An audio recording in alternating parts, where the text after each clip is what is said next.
You know, you were very instrumental in terms of the turnarounds and dealing with GM and Chrysler. If you were dealing with a bailout or turnaround of the United States government, what would you be doing right now? Well, remember, there was one very important difference between what we were able to do with Chrysler and GM and the current state of the American economy, which is we didn't have to deal with Congress. We had access to $700 billion of TARP money. We ended up using $82 billion of it simply by having Tim Geithner, the Secretary of the Treasury, sign off. And frankly, that was a huge advantage. I would not want to be in the shoes of the administration having to get anything done through Congress. That makes me worrisome because we got to work through Congress, right? That's the way our system's set up. So what do we do from here? What do you think has to be done? Does the president, you know, I think a lot of people felt very disappointed out of the lack of leadership that we're getting from the president at this point. Does he need to step up in some way? I understand that, and I'm sure the president understands that the buck does stop with him.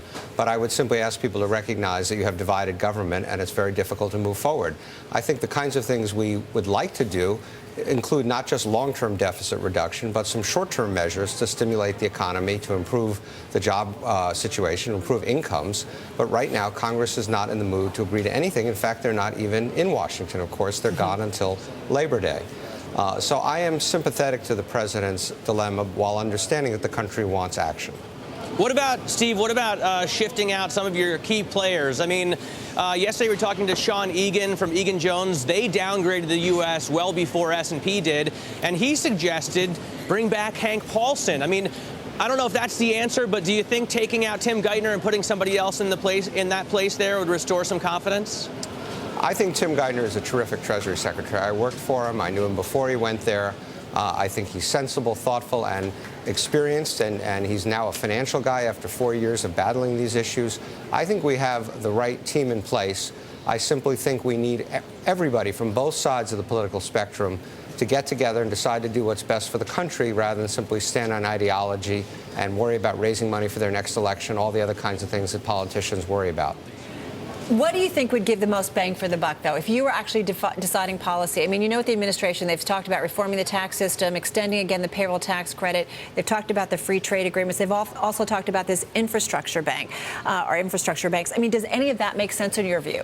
I think a lot of it does, but I think you separate into short, medium, and long-term actions. I think in the short term... Is that the problem, Steve? I think, you know, in terms of what the market's looking at, that, like, give me a good long-term plan and maybe, you know, start breaking it down. I think part of the problem is people are all confused. People think, for example, that reducing the deficit is going to create jobs quickly. Reducing the deficit is going to cost jobs in the short run because it's reducing spending. It's like what's happening with state and local payrolls.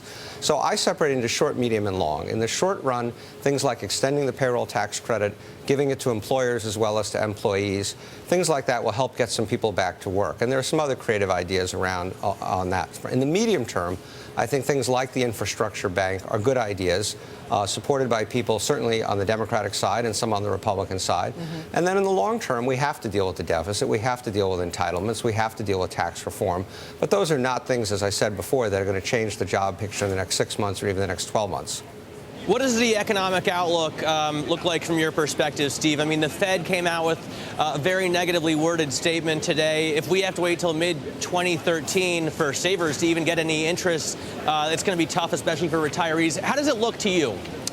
I know there were some very confused reactions to the Fed statement today. My guess is what the Fed was trying to do was both to justify their decision to keep rates low for an extended period of time, even with 3 members of the FOMC dissenting, and also, I think, to be realistic. I don't think people want the Fed to be Pollyannish, and I think what the Fed said is simply what every other macroeconomic forecaster is saying, which is that growth is slow.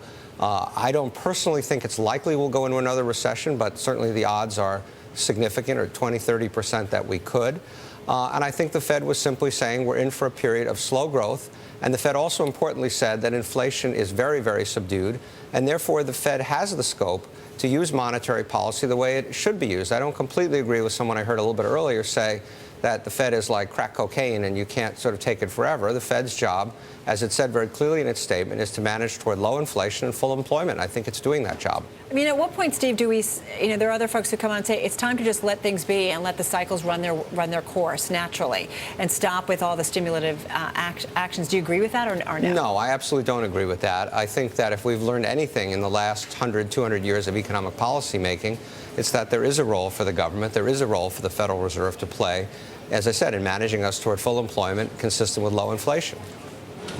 It's, you know, it's the Marc Faber who's come up with that crack cocaine or heroin analogy, right? Saying that giving us QE3, giving us QE4, he said all the way out to QE26, in the long run isn't going to help. I mean, how long can the Fed just print money out of nothing and buy assets to prop up the economy? I don't think that's the right way to think about it at all. I think the fact is that what the Fed does with QE1, QE2, QE whatever, is it's holding down medium and long-term interest rates as well as holding down short-term interest rates, which over time will help stimulate the economy by lowering the cost of borrowing for businesses and to some degree even for consumers.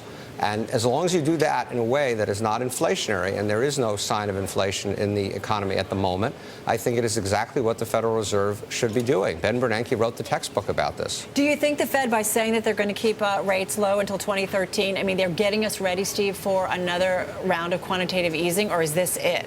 No, I think unfortunately what those three dissents meant today probably was there's not support for another round of quantitative easing unless the situation deteriorates more.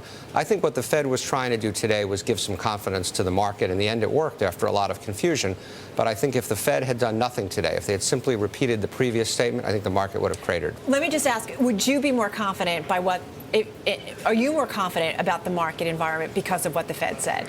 I'm more confident about the economic environment because of what the Fed did, apart from what it said. I think it is doing exactly the right thing as best it can. Look, this is a tough situation. The tools are limited. I wrote today in the Financial Times about the pressures on incomes and the pressures of globalization on workers, which are very real, and the Fed can't wave a magic wand and make those disappear. But I think within that box, I think the Fed is doing about as good a job as you could do. I want to kind of bring it back full circle, Steve, and ask you about cars again, kind of from the standpoint of consumers, because I thought it's been interesting to see GM sales, Chrysler sales, Ford sales as well bounce back so strongly. People are going out and buying cars again, but non-durable goods spending isn't increasing as much. Why do you think that is? Well, I love the idea that people are buying cars again, but it's all compared to what? At 12, 13 million car sales, we are not only well below any historic levels, we're well below replacement rate. It takes 15 million cars a year simply to keep the fleet from aging. And for the last 2 years, this would be the third year, we've actually scrapped more cars than we've sold of new cars. So it's not quite as rosy a picture on the car side as you suggest. I think it is a muddling along scenario, just as it is for so many other industries in the country at the moment. And for the economy. And for the economy. Got to run. Steve, thank you so much. My pleasure. Steve Rattner. We would like to note that Mr. Rattner has handled the personal and philanthropic finances of New York Mayor Michael Bloomberg. Of course, he's the majority owner of Bloomberg LP, the parent of Bloomberg News and Bloomberg Television.